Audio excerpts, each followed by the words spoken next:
Vamos de 8 em ponto agora aqui no SC no Ar. O assunto agora é o transplante de órgãos, área em que Santa Catarina é referência nacional. O estado tem uma média de doadores por milhão de habitantes que é mais do que o dobro da média nacional e quer aumentar esses índices, quer ampliar o número de doadores de órgãos. Para isso, é importante uma campanha conscientizar as pessoas da importância de se avisar aos familiares quando a pessoa deseja ser um doador de órgãos.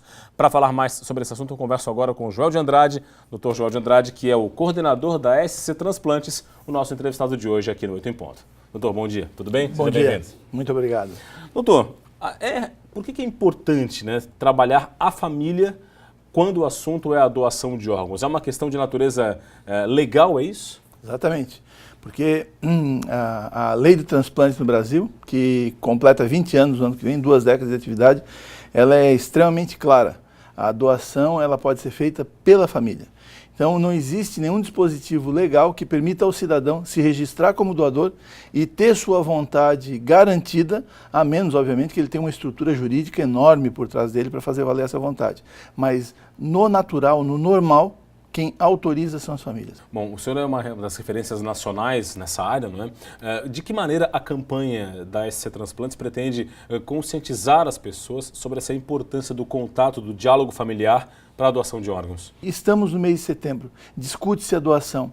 As pessoas conhecem os índices de doação e conhecem os dados brasileiros. Quer dizer, no Brasil, nesse mesmo período de quase 20 anos, praticamente 80 mil brasileiros foram transplantados com órgãos e mais de 500 mil brasileiros foram transplantados com tecidos.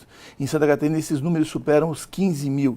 Então, o que existe e vai existir cada vez mais pela discussão, pela difusão desse tema através da sociedade, é que se você quer ter o direito a receber um transplante, é preciso que você analise a opção de ser doador e tome a sua decisão.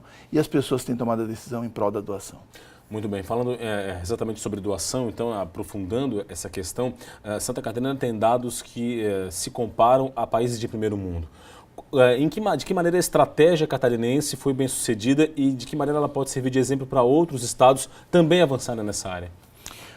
Olha, muito boa a sua pergunta, porque na verdade a gente tem trabalhado organização e educação. Organização do sistema, de termos de estrutura de profissionais médicos, de enfermagem, de todas as outras disciplinas disponíveis para o momento em que as ações são necessárias. E, para dar um exemplo, essa semana tivemos 5 doações simultâneas. É preciso ter estrutura para lidar com isso simultaneamente. Do outro lado, trabalhando forte na educação dos profissionais. Santa Catarina tem algo pioneiro no Brasil que se chama Curso de Comunicação de Más Notícias, que ensina os profissionais de saúde a conversar com as famílias. E as famílias, quando se sentem acolhidas, ajudadas, costumam responder com a doação.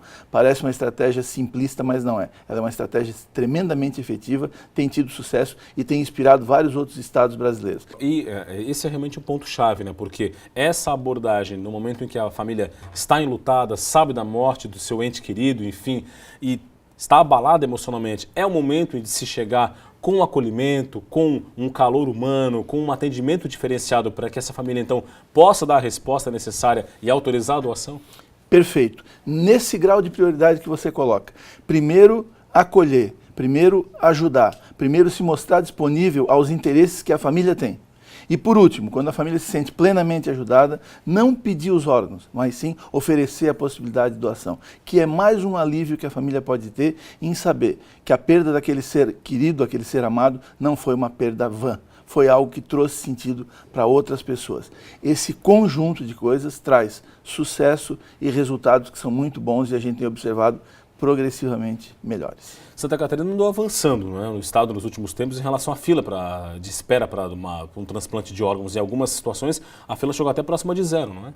Exatamente, mas numa condição muito específica, que é o transplante de córnea, onde é possível fazer isso, as filas de transplantes de órgãos, lamentavelmente, elas não têm fim, porque à medida que a gente transplanta, outros pacientes vão chegando. Mas chegamos a números expressivos. O Brasil tem 4 serviços de transplante hepático que transplantaram mais de 1.000 pacientes. Um deles está em Santa Catarina.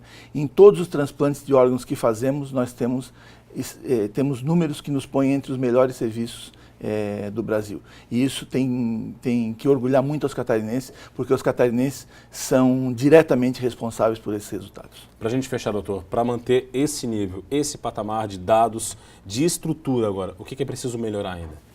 Olha, em todo esse processo existem possibilidades de melhoras. É nisso que a gente trabalha. Mas de parte do cidadão, o que é preciso é que assuma. Se você tem um cidadão, um doador na família, respeite a vontade dele. Tá certo. Doutor Joel de Andrade, coordenador da SC Transplantes, uma das principais autoridades no setor em todo o país. Muito obrigado pela sua participação aqui no Oito em Ponto. Sucesso na condução da SC Transplantes. Muito obrigado a vocês. Esse foi o nosso Oito em Ponto de hoje, falando um pouquinho sobre transplantes de órgãos, doação de órgãos, um ato a favor da vida. As famílias precisam discutir esse assunto, precisam respeitar a vontade daquele que quer doar o órgão, que quer ser um doador de órgãos, que quer trabalhar a favor da vida, tá certo? O SC no Ar segue com muitas outras informações, só para você.